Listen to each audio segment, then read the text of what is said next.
નમસ્કાર ખેડૂત મિત્રો, ફરી એકવાર સ્વાગત છે આપણી ચેનલમાં.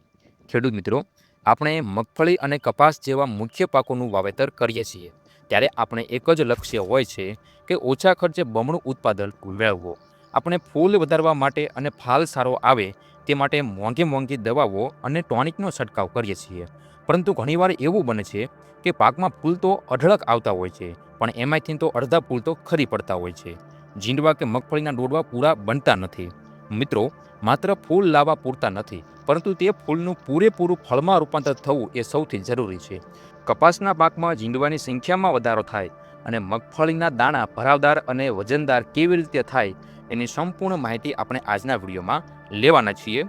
તો આજના આ વિડીયોમાં આપણે બે સૌથી સસ્તા અને રામબાણ ખાતર NPK 05234 અને બોરોન 20%નો ઉપયોગ, સાચા સમય અને તેનાથી થતા જબરદસ્ત ફાયદા વિશે વાત કરીશું. તો વિડીયોને પૂરેપૂરો અંત સુધી જરૂર જોજો અને કોઈ પણ ખેડૂત મિત્રો નવા આવ્યા હોય તો આપણી આ ચેનલને સબસ્ક્રાઇબ કરવાનું ભૂલતા નહીં, કેમ કે આપણી આ ચેનલ પર આવા જ અવનવા ખેતીને લગતા વિડીયો મૂકવામાં આવતા હોય છે. ખેડૂત મિત્રો, સૌ પહેલાં આપણે વાત કરીએ કે 05234 ખાતર વિશે. આ એક 100% પાણીમાં દ્રાવ્ય એટલે કે વોટર સોલ્યુબલ ખાતર છે. આમાં તમને નાઇટ્રોજન 0% જોવા મળશે, ફોસ્ફરસ 52% જોવા મળશે અને પોટાશ તમને 34% જોવા મળશે. હવે આ 05234ના ફાયદાની આપણે વાત કરીએ તો આમાં રહેલો 52% ફોસ્ફરસ છોડના મૂળિયાને મજબૂત કરે છે અને નવી ફૂટ અને ડાળીઓ કાઢવામાં મદદ કરે છે. જેટલી નવી ડાળીઓ હશે એટલા વધુ ફૂલ અને ફાલ વધુ આવશે. બીજું કે ફોસ્ફરસ છોડને પૂરેપૂરું ઉર્જા આપે છે, જેનાથી ફૂલ આવવાની પ્રક્રિયા ઝડપી બને છે. અને આમાં રહેલા 34% પોટાશ કપાસમાં જીંડવાની સાઇઝ વધારવામાં અને મગફળીના સૂયા બેઠા પછી દાણા મોટા અને વજનદાર બનાવવા માટે સૌથી મોટો ભાગ ભજવતા હોય છે. પોટાશને કારણે છોડમાં રોગ જીવાત સામે લડવાની તાકાત પણ વધે છે. મિત્રો, હવે આપણે વાત કરીએ બોરોન વિશે. બોરોન એ એક એવું સૂક્ષ્મ પોષક તત્વ છે જેથી પાકને ખૂબ જ ઓછી માત્રામાં જરૂર હોય છે, પણ એનું કામ સૌથી મોટું હોય છે. જો પાકમાં બોરોનની ઉણપ હોય તો તમે ગમે એટલા ખાતર આપો, ઉત્પાદન તો ઓછું તમને જોવા મળશે. બોરોનના જો આપણે ફાયદાની વાત કરીએ તો બોરોનનું મુખ્ય કાર્ય ફૂલનું ફળમાં રૂપાંતર કરવાનું હોય છે, એટલે કે પરાગનયનની પ્રક્રિયાને મજબૂત બનાવવાની છે. જેથી કપાસમાં જે ફૂલ ખરતા હશે એ ફૂલ ખરતા હોય તો એને અટકાવવાનું કામ કોણ કરતું હોય તો કે બોરોન કરતું હોય છે. બીજું, કપાસના જીંડવા ફાટતા હોય કે પછી બગડતા હોય તો એને અટકાવે છે અને રૂની ગુણવત્તા એકદમ ચમકદાર બનાવે છે. મગફળીમાં સૂયા જમીનમાં ઉતર્યા પછી અંદર દાણો ખાલી રહી જતો હોય છે, જેને આપણે પોપટા કે પછી પોચા ડોડવા કહીએ છીએ. તે સમસ્યાને બોરોન દૂર કરે છે. બોરોનથી મગફળીના દાણા એક સરખા, ભરાવદાર અને તેલની ટકાવારીવાળા બનતા હોય છે.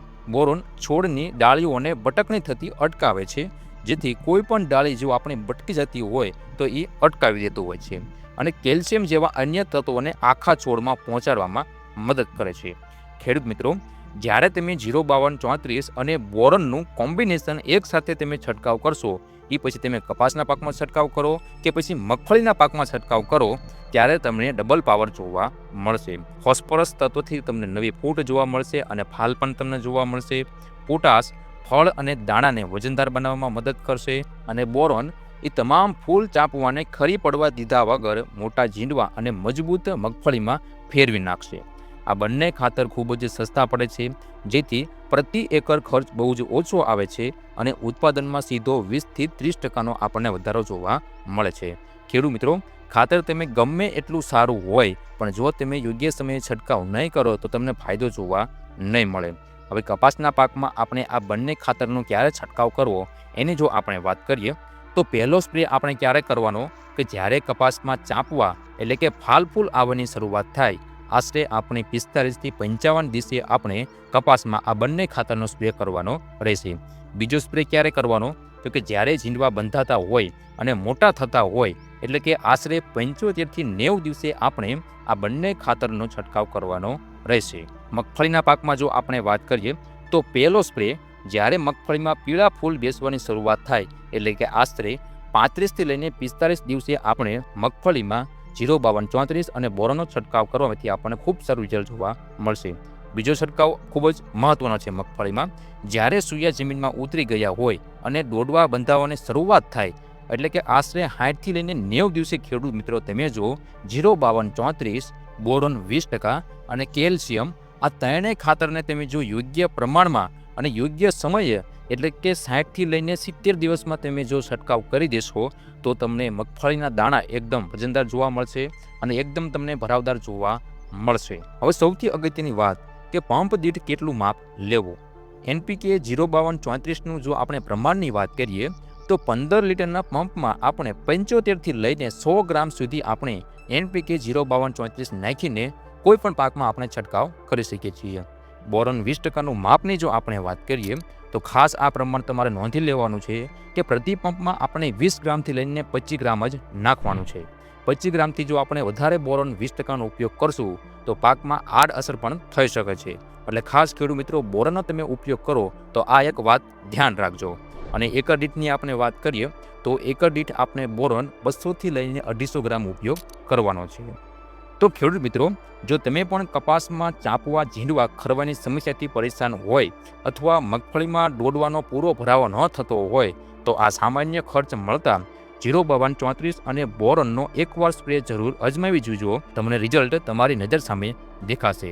જો તમને આજની આ માહિતી ઉપયોગી અને મહત્વપૂર્ણ લાગ્યું હોય તો વિડીયોને એક લાઇક જરૂર કરજો અને તમારા બીજા ખેડૂત મિત્રો તથા વોટ્સએપ ગ્રુપમાં શેર કરવાનું ભૂલતા નહીં. ખેતીને લગતી આવી જ સચોટ માહિતી માટે અમારી ચેનલને અત્યારે જ સબસ્ક્રાઇબ કરી અને બાજુનું ઘંટડીનું બટન દબાવી દેજો. ફરી મળીશું આવી જ નવી અને ઉપયોગી માહિતી સાથે. ત્યાં સુધી બધા ખેડૂત મિત્રોને જય જવાન, જય કિસાન. આભાર.